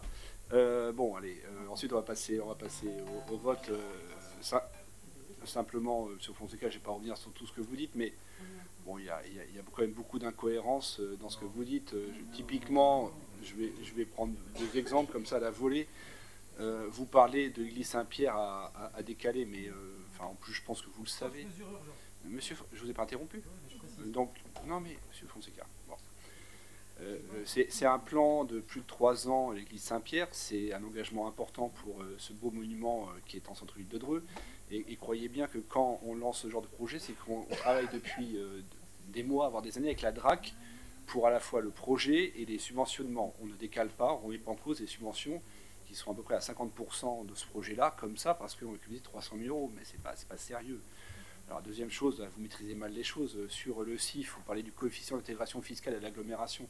Vous faites un lien entre ce qu'on fait comme compétence et le CIF. D'ailleurs, il n'y a pas de pertinencière, M. Fonseca, je vous dites une contre-vérité là, pour l'agglomération. Vous faites une confusion. Ce n'est pas les compétences qu'on a, c'est les compétences qui sont prises par l'agglomération, ce qui est très différent. Voilà, donc la confusion, elle est embêtante quand même.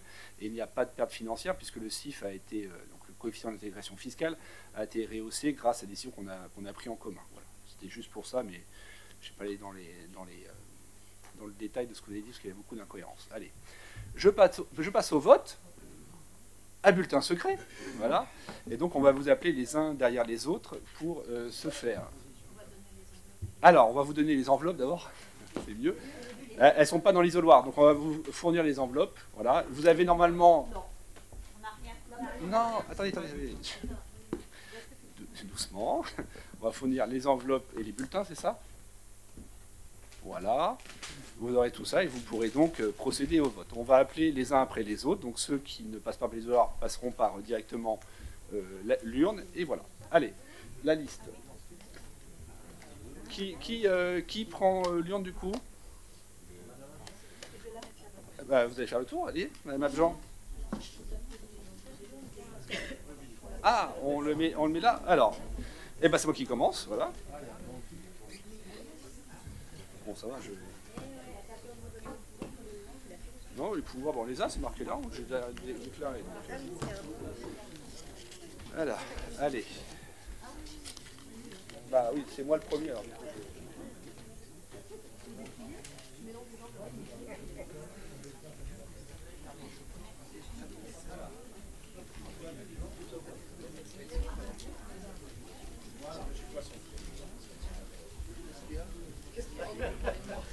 Allez, Jean-Michel. Vous déplacez une minute. Allez, donc j'ai voté. Ah, et tu votes pour Amber Niaz également. Voilà. Oui, bah oui, vas-y. Annick, je signe en même temps ou pas? Oui, ça se fait? Non, d'accord, ok. Allez, ensuite, Talal, s'il te plaît. Ouais, d'abord Jean-Michel, oui. Allez, Talal. Attendez, s'il vous plaît. Non, je n'ai pas donné. Là, on passe au vote, il n'y a plus de prise de parole, je suis désolé. Monsieur le maire, je suis désolé, les conditions ne sont pas acceptables. Non, vas-y, non. Allez, stop. Jean-Michel, tu votes. Arrêtez, s'il vous plaît. Arrêtez. Non, là, regardez, pour la sérénité du vote, il n'y a pas d'intervention. Le vote n'est pas serein, monsieur le maire. Voilà, arrêtez. Non, c'est votre voix qui n'est pas sereine. Non. Allez, Jean-Michel, tu votes pour toi-même. Non, tout le monde regarde. Stop. Non, il faut arrêter là. Mais... Attendez. Non, stop. Non. Là, attendez, stop. On vote.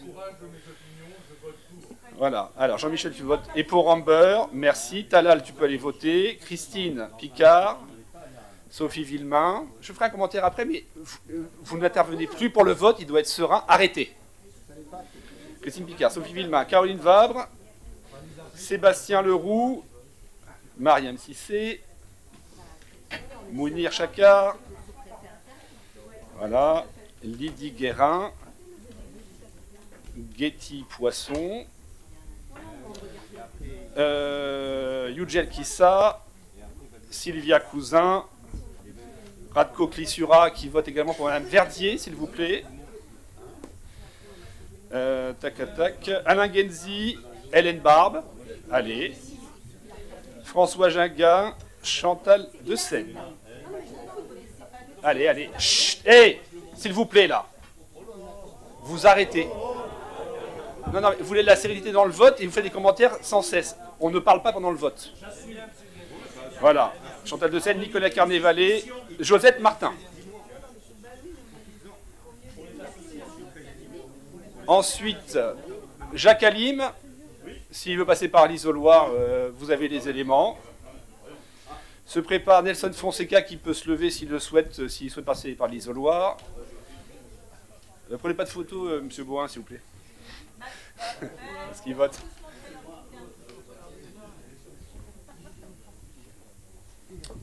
Alors, Madame Marchand-Baudière peut se préparer si elle le souhaite. Bon, c'est simple, il n'y a que 2 bulletins, normalement. Ah, il y a 3, le blanc. Ouais. C'est vrai. Marchand-Baudière. Ça va, Jacques, tu y arrives? Ouais, c'est bon. Allez, je t'en prie, va mettre... Allez, Monsieur Holmes peut se préparer. Marie-Françoise, oui.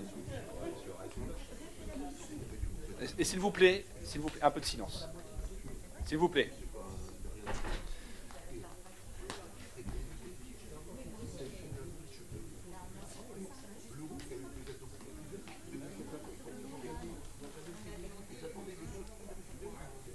Non, arrêtez de discuter, s'il vous plaît. Merci, Monsieur Fonseca. Mme Skavnek peut se préparer.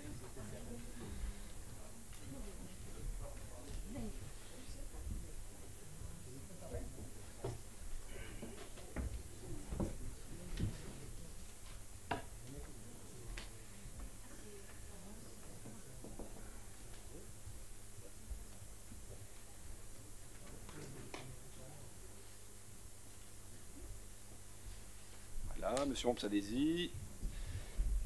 Monsieur David peut se préparer.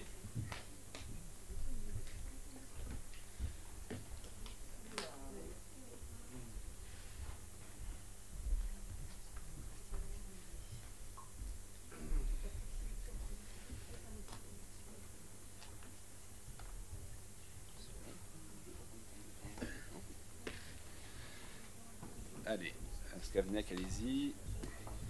Ce Gambuteau peut se préparer, s'il vous plaît.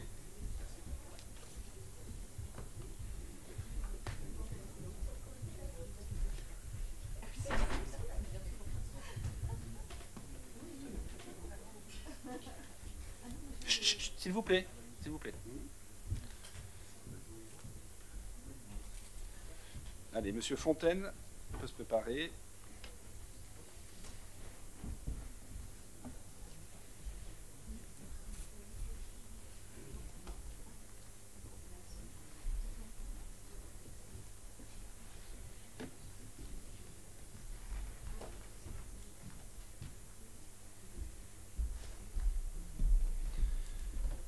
Madame Frété peut se préparer.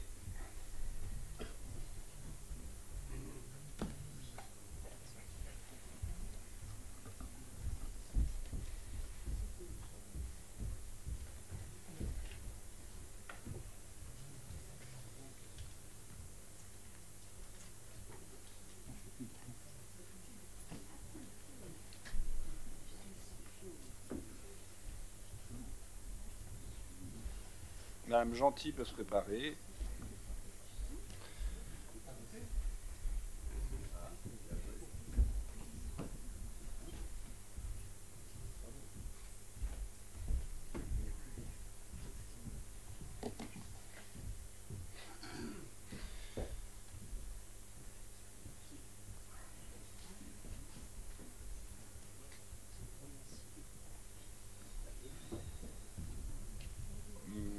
Madame Misten peut se préparer.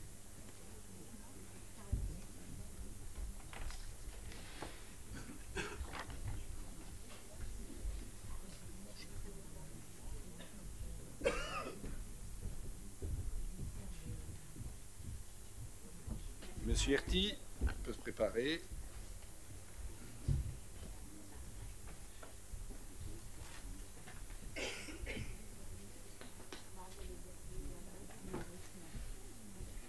Monsieur Dautré peut se préparer.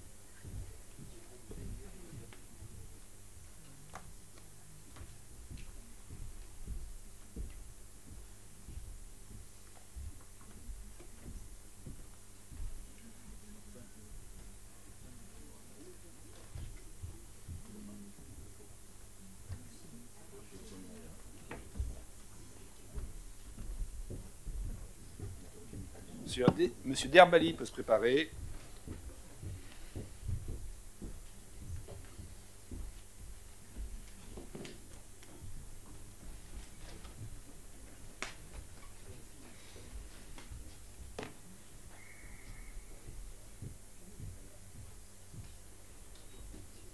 Madame Philippe peut se préparer.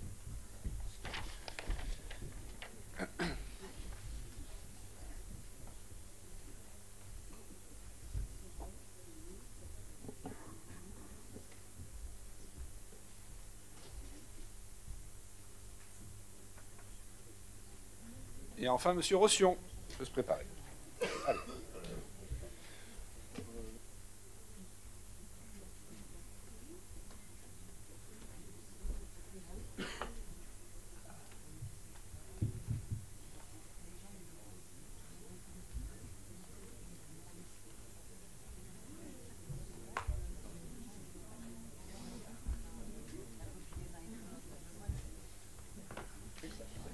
Allez, voilà.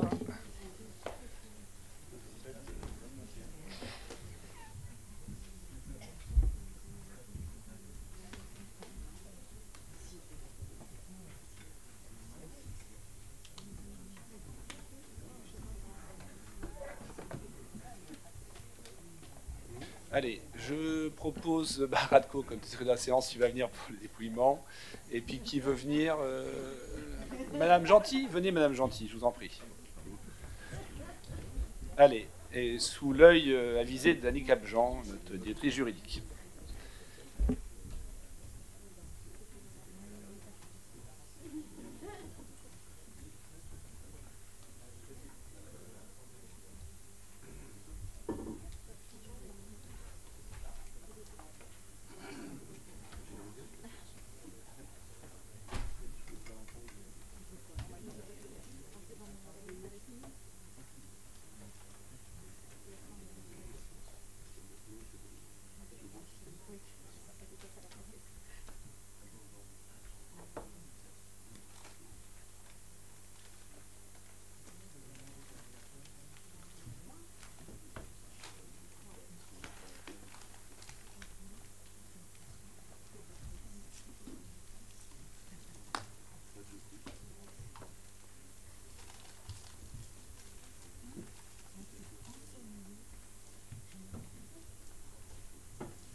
Contre.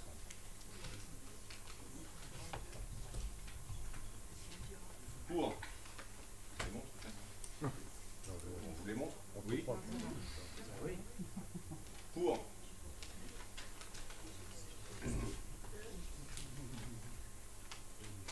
Contre. Pour.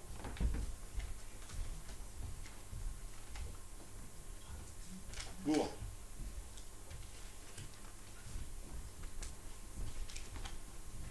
Pour.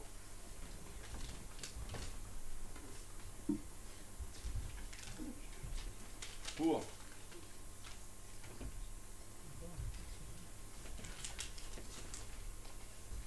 Pour. Contre. Contre.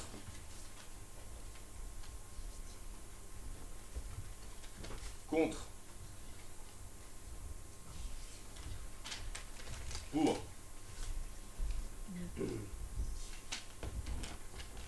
Pour.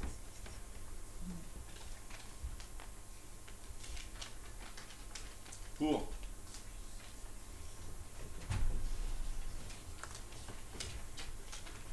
Pour. Pour. Pour.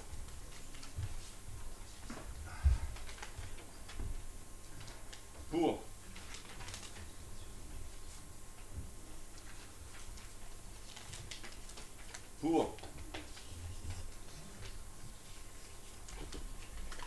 Pour.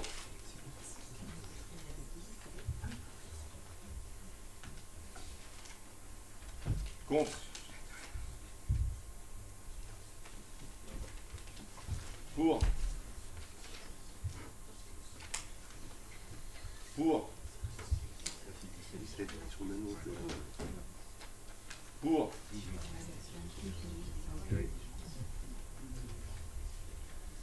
Contre.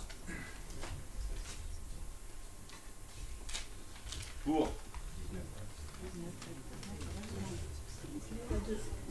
Après, c'est les deux mêmes.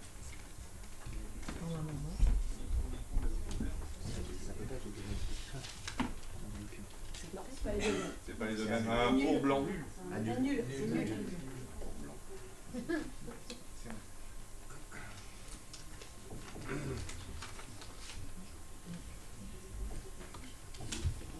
Pour. C'est bon. Eh bien, merci. Contre. Tout ça pour ça. Pour. Ouais, pour ça. C'est même plus. Contre. Pour ça. Blanc.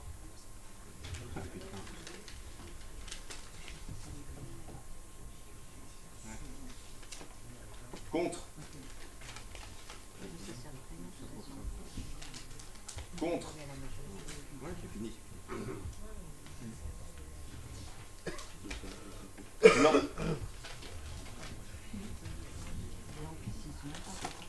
Contre.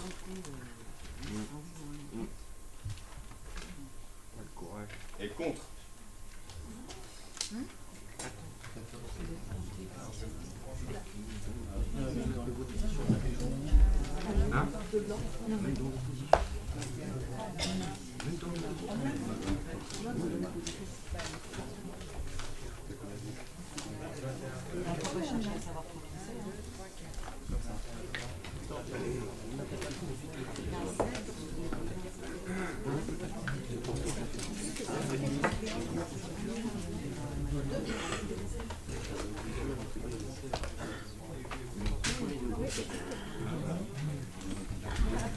Oui, peut-être.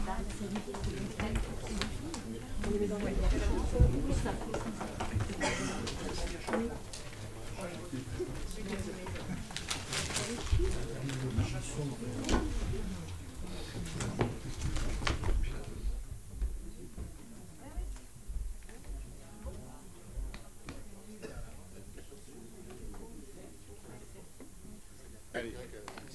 Merci Madame Abjean. Je vous donne les résultats. Pour 21, contre 14, 2 blancs et 1 nul. Le nul, c'était qu'il y avait un pour et un blanc en même temps, c'est ça? Voilà. Donc le budget est adopté. Allez, on passe à la suite.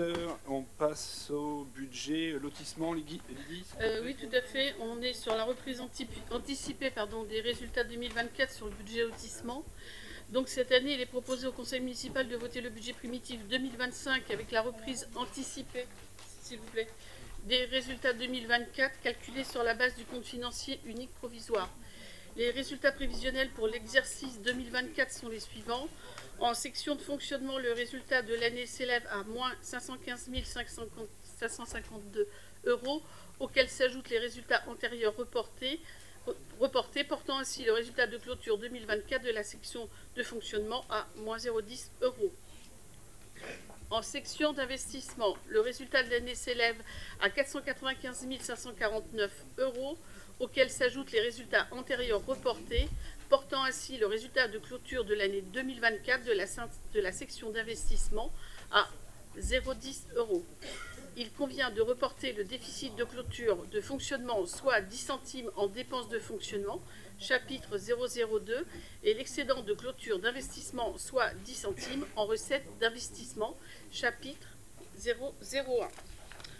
Je vous demande si vous êtes d'accord de bien vouloir approuver la reprise anticipée des résultats 2024 du budget lotissement, de reporter au budget primitif 2025 le déficit de clôture de fonctionnement, soit 0,10 € en fonctionnement et l'excédent de clôture. Merci Lydie. Question là-dessus?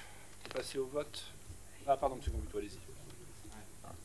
Oui, c'est juste une explication de vote. Comme il s'agit d'une écriture comptable finalement évidente, on votera pour. Ok. On la refait. Allez. On s'abstient sur cette écriture. Moi, j'ai rien dit, je dis bon. Allez, qui est contre de recueillir les oppositions, qui s'abstient? Donc M. Fontaine, M. Gambuto, M. Homps, c'est ça, et Mme Chaudière. Pardon, et M. Fonseca, pardon, excusez-moi. Allez, on passe au point 3, reprise anticipée des résultats, budget, location et part des expositions.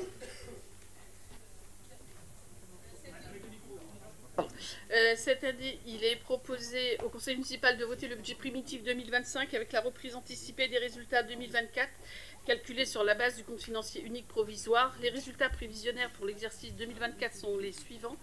En section de fonctionnement, le résultat de l'année s'élève à 1 742,32 € et en section d'investissement, le résultat de l'année s'élève à 231 797,86 €.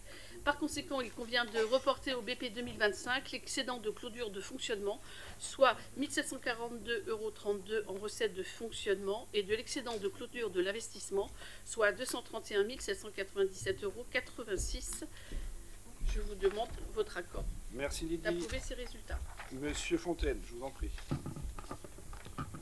Oui, est-ce que vous pourriez nous redire ce qu'on a voté en fait du point précédent? Non, c'est tout simplement parce que je regarde l'ordre du jour. Et sur l'ordre du jour, en fait, le point numéro 2, c'était... Monsieur Fontaine. C'était un vote du budget primitif, budget lotissement. Or, moi, j'ai l'impression que ce qu'on a voté précédemment, c'est une reprise anticipée de résultats. C'est la reprise des résultats. Oui, mais dans ces cas-là, ça ne correspond pas au point numéro 2 de l'ordre du jour. Bah si, attendez. Parce que j'ai donné quand même le titre. Hein. Mais parce que je vous sentais un petit peu moqueur, mais il y avait du fond dans ma question. Mais non, alors, surtout venant de vous, jamais, Monsieur Fontaine, parce que je sais que vous travaillez vos dossiers. Donc là-dessus, j'ai pas de problème. Non, voilà. Mais c'est moi qui ai effectivement confondu. J'ai gardé mon ancien dossier pour des fois donner des arguments, effectivement. Ah, d'accord. Voilà. Ça vous convient?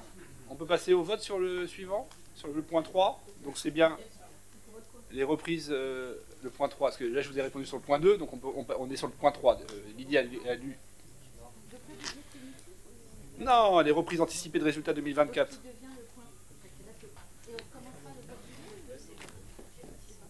Oui, c'est ça. Et donc là, on l'a voté, donc on est au point 3, reprise anticipée des résultats 2024. C'est bien ça. Et ben voilà, c'est ce que je viens de présenter, c'est ce que je disais. Voilà, on peut passer au vote. Est-ce que c'est le même vote pour tout le monde? Oui. Oui, c'est le même vote. Ok, je vous remercie. Allez, on passe maintenant au point 4, donc budget, location et part des expositions, exercice 2025, s'il vous plaît. Merci. Vu le projet du budget primitif présenté par Monsieur le maire de Dreux pour l'exercice 2025, qui s'équilibre ainsi qu'il suit en section de fonctionnement en recettes et en dépenses pour 1 021 263 € et en section d'investissement en recettes et en dépenses pour 491 956 €. Je vous demande si vous êtes d'accord de bien vouloir adopter le budget primitif du budget location et parc des expositions de l'exercice 2025. Merci Lydie. Monsieur Hirtier, question? Vu que vous ne répondez pas à mon interrogation, je vous repose la question une nouvelle fois. Vu que la semaine du Maroc se déroule au parc des expositions, quel est le montant que vous avez budgété pour cette semaine du Maroc et les autres manifestations On vient de voter le budget, monsieur Hirti, donc vous regarderez, mais moi je l'ai pas en tête. Et après Non, je l'ai pas en tête là, c'est une question de commission. Ah oui, mais on n'assiste pas aux commissions. Oui, comment on fait heureusement. Parce que moi j'ai des chiffres. Hein. Donc voilà, donnez-moi des chiffres, sinon je vais sortir ce que j'ai. Oui, voilà. bah écoutez, d'accord, monsieur Hirti, très bien. On va regarder ça et on vous répondra, mais je l'ai pas ici. Comme l'audit sur les bâtiments communaux, on attend toujours l'audit sur les bâtiments communaux. Le diagnostic, oui, bon, ok, merci monsieur Hirti. Allez, est-ce que c'est le même vote pour tout le monde sur cette délibération ou pas? Il n'y a pas de changement? Ah, donc les oppositions votent contre. Les abstentions? Non? Je vous remercie. On passe au point 5, c'est la reprise anticipée des résultats du budget parking 2024. Donc cette année, il est proposé au conseil municipal de voter le budget primitif 2025 avec la reprise anticipée des résultats 2024 calculés sur la base du compte financier unique provisoire. Les résultats prévisionnels pour l'exercice 2024 sont les suivants. En section d'exploitation, le résultat de l'année s'élève à moins 156 764 €, auxquels s'ajoutent les résultats antérieurs reportés, portant ainsi le résultat de clôture 2024 de la section de fonctionnement à moins 325 888 €. En section d'investissement, le résultat de l'année s'élève à 73 729 €, auxquels s'ajoutent les résultats antérieurs reportés, portant ainsi le résultat de clôture de l'année 2024 de la section d'investissement à 534 393 €. Le solde des restes à réaliser 2024 s'élevant à moins 19 083 €, l'excédent de la section d'investissement s'élève à 515 309 €. Par conséquent, il convient de reporter au budget primitif 2025 le déficit de clôture d'exploitation, soit 325 888 € en dépenses d'exploitation, et l'excédent de clôture d'investissement, soit 515 309 € sur le chapitre 01. Je vous demande si vous êtes d'accord d'approuver la reprise anticipée des résultats 2024 du budget parking présenté ci-dessus. Merci Lydie. Question, observation là-dessus, monsieur Gambuteau?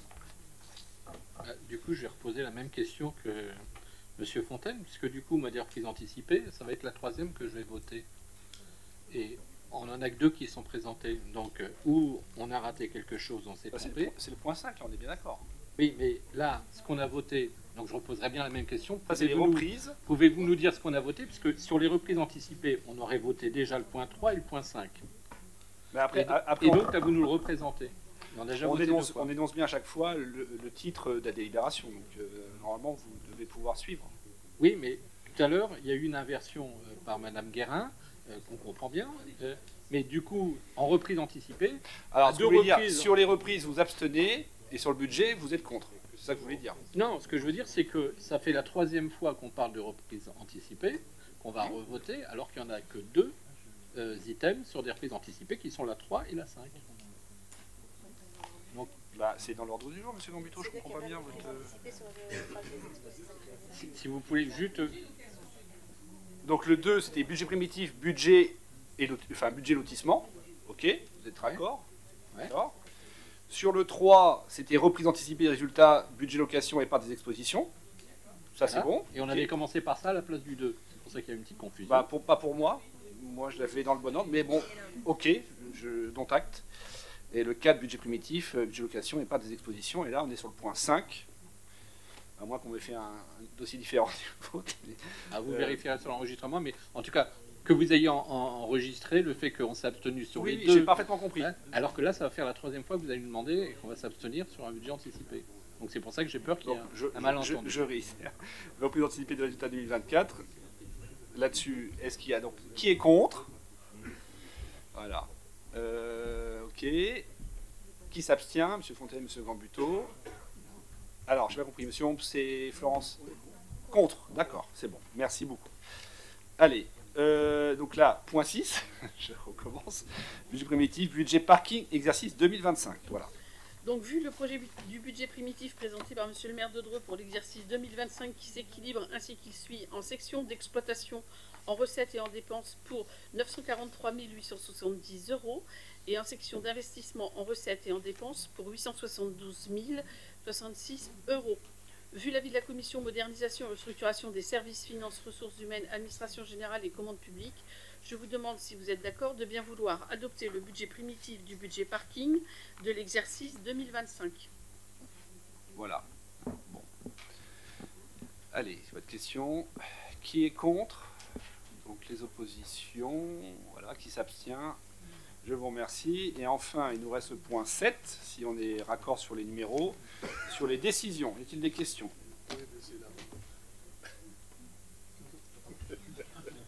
J'ai pas compris. Pourquoi vous levez la main, monsieur David? Il est contre tout. D'accord. Il n'y a pas de questions? Ok. Bon, allez. La séance est terminée. Bonne soirée à tous.